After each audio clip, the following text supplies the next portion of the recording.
We're still over a year out from the 2027 NFL Draft, but the tape doesn't lie, and this class is already loaded. We've got a generational receiver, a trio of QB1 talents, and one of the fastest offensive tackles I've ever evaluated. Today I'm counting down my top 10 prospects for the 2027 class. Pros, cons, and current grades on every single one. Let's get into it. Kicking things off at number 10, we have Texas offensive tackle Trevor Gooseby. This guy's a movement freak, legitimately the fastest offensive lineman in this entire class. At 6'7", 320 pounds, he's larger than life, and both his pass sets and run blocking already grade out top tier. The best part, he won't even turn 22 until after the draft. The concerns are experience based, not talent based. He's only got one full season of starting tape, and the technique is still rounding into form.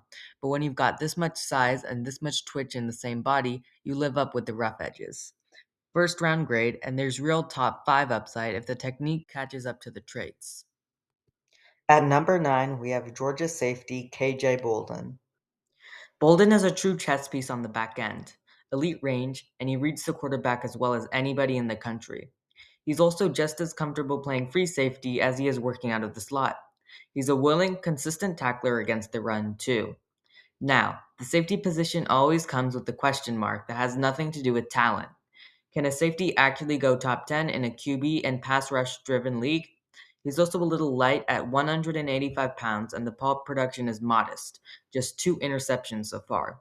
But the tape says difference maker, first round grade.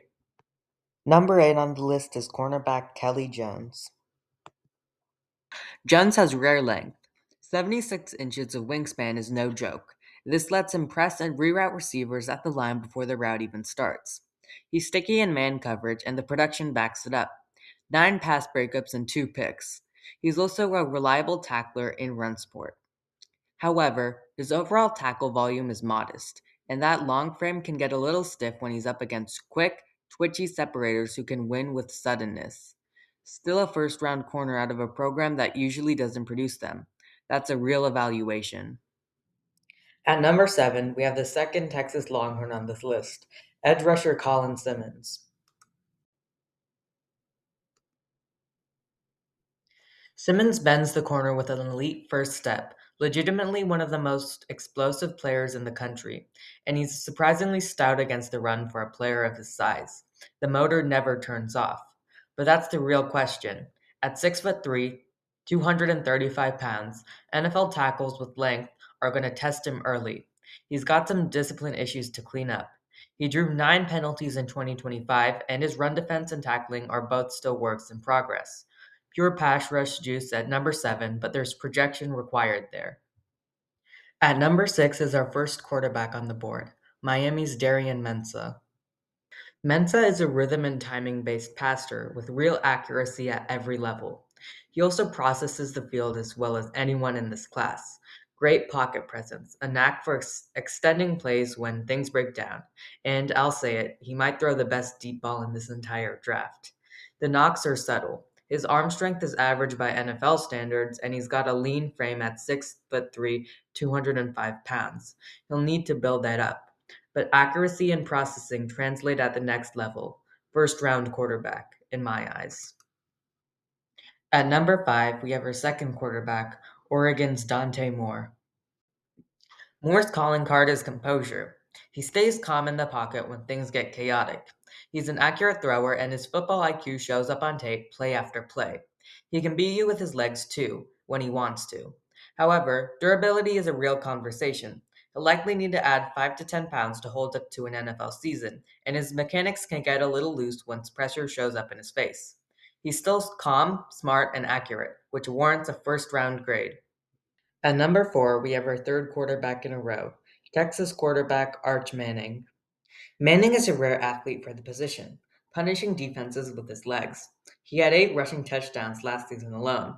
He navigates the pocket without panic, and as last year went on, you could see him start throwing receivers open. Combine that with genuine top shelf arm talent, and the ceiling is as high as anyone in the class. The cons are real, though. He still misses too many easy layup throws, and his turnover worthy play rate is higher than you'd like from a top prospect. This is definitely a boom or bust evaluation. Cracking the top three, we have Notre Dame cornerback Leonard Moore.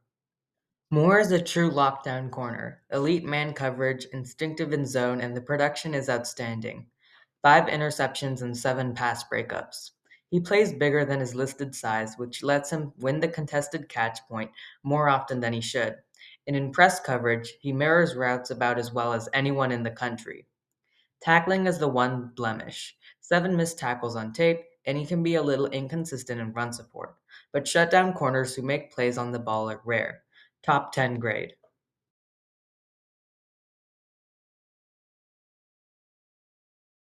Stewart is a matchup nightmare. Extremely long, extremely explosive, and he converts speed to power as smoothly as any rusher I've ever evaluated. He's stout against the run, plays with a relentless motor, and shows elite bend off the edge with a genuinely fluid frame.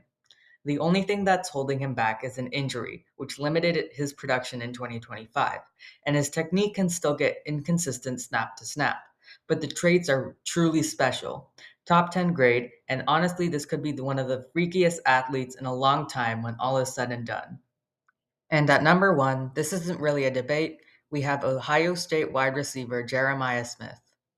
He's got a size speed combination that just doesn't really exist at receiver. Hands that are flawless and an explosive separation at the top of the stack. He wins contested catches against grown men in the secondary, runs a full route tree with real detail and pacing, and this is the part people miss. He's a genuine competitor as a blocker in the run game. If we're really nitpicking, his after the catch game can still grow, but that's it. That's the only knock. Top 3 pick, and right now the best prospect in the entire 2027 draft class. So that's it for my early top 10 for the 2027 NFL draft. Keep in mind this list is going to move a lot between now and next spring. So make sure to like and subscribe for more NFL draft content.